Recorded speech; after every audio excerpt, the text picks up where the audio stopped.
They didn't mean to kill him. That sentence would appear in the official case summary months later, buried between timelines and forensic diagrams, written in language so clinical it bordered on obscene. They didn't mean to kill him.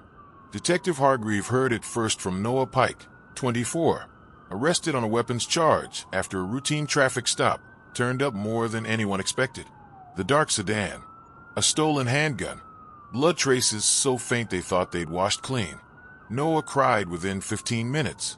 "It wasn't supposed to go like that," he said, rocking back and forth, fingers digging into his own hair. "We just needed him to listen." "Listen to what?" Hargreave asked. "To stop," Noah whispered. "To stop messing with us." The story came out in fragments. Noah Pike, Jordan Bell, Marcus Ivy. 3 men, none of them strangers to police. All of them convinced they were victims of someone else's violence. Evan Rafael Morales had robbed Marcus's cousin weeks earlier, or at least, that's what Marcus believed. A gun had been flashed, a phone stolen, a reputation damaged. They wanted payback, not murder, just a warning. "We were going to talk to him," Jordan said later, jaw clenched, eyes hollow. "Maybe rough him up a little. That's all." They had driven around for days, watching neighborhoods, scrolling through social media, looking for Evan R. Morales. And then they found a kid who looked like him. Same name, Noah said, sobbing. Same face. How were we supposed to know? Hargreave didn't respond. He let the silence do the work.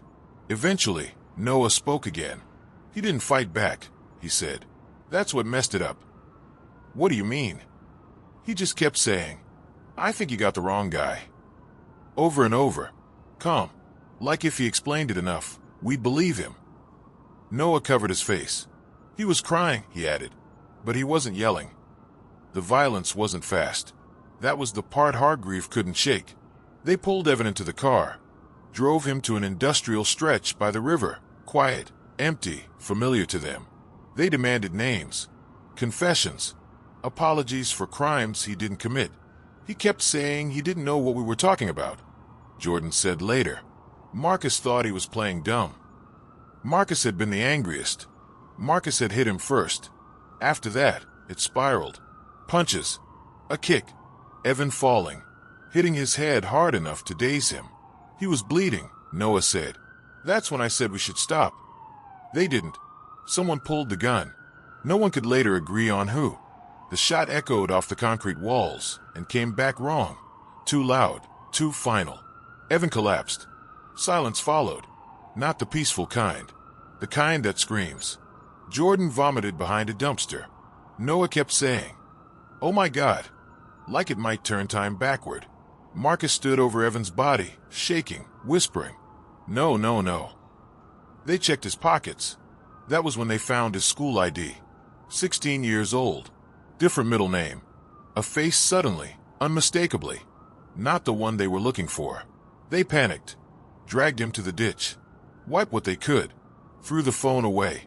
Drove until their hands stopped shaking. They told themselves stories. That he would have died anyway. That he shouldn't have answered.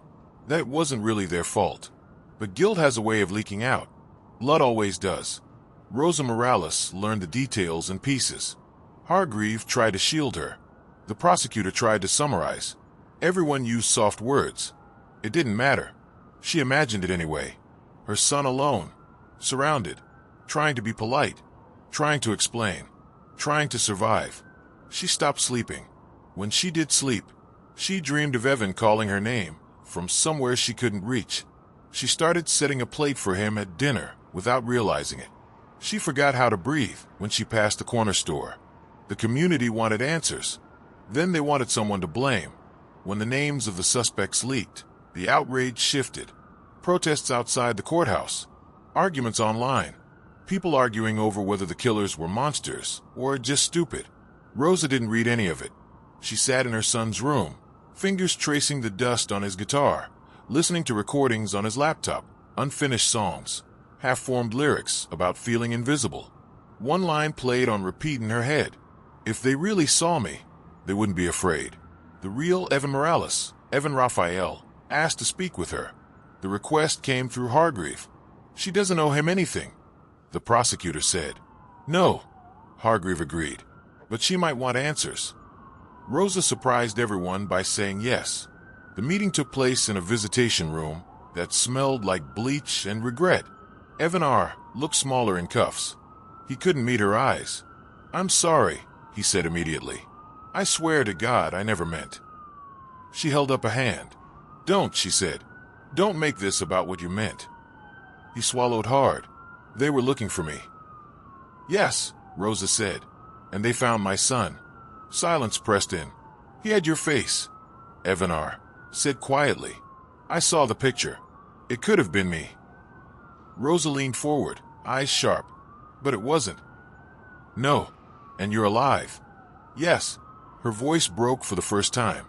And my son isn't. Evan R. cried then. Ugly, heaving sobs. I would trade places, he said. Rosa shook her head. No, she said. You wouldn't. He looked up, startled. You'd still be you, she continued, making the same choices, pulling the same people toward you. My son is dead because of your life. She stood. I don't forgive you, she said, but I don't hate you either. He reached for her as she walked away. She didn't turn back. The twist came during discovery. A detail missed at first. The deleted message on Evan's phone. The one he replied yeah to. The text recovered part of it weeks later. You still down? Need to talk. I'm outside. It hadn't come from a burner. It came from Marcus Ivy's real number. They hadn't just mistaken him. They had confirmed him. They saw his face. They asked his name. They chose to believe he was lying. When Hargreave confronted Marcus with this, Marcus didn't deny it. He could have screamed, Marcus said flatly. He could have run. He trusted you, Hargreave replied. Marcus looked away. That was his mistake. At trial, the defense leaned hard on confusion, fear, youthful stupidity. The prosecution showed the jury Evan's school photos, his grades, his guitar recordings. They showed the text. They showed the ID. They showed how many chances the defendants had to stop. The verdicts came back guilty. Second-degree murder, manslaughter, accessory. None of it felt like enough. Rosa spoke at sentencing. Her voice didn't shake. My son died because people decided he was disposable, she said. Because they thought a name and a face were all a person was. She looked directly at Marcus. You didn't just kill Evan, she said. You killed the version of the world where kids can walk home safely. Afterward, Hargreave sat alone in his car, hands gripping the steering wheel, unable to start the engine. He thought about how easily it had happened. A question, an answer, a choice. Mistaken identity wasn't a tragedy of chance. It was a tragedy of refusal to listen, to verify, to stop. And it had cost a boy his life.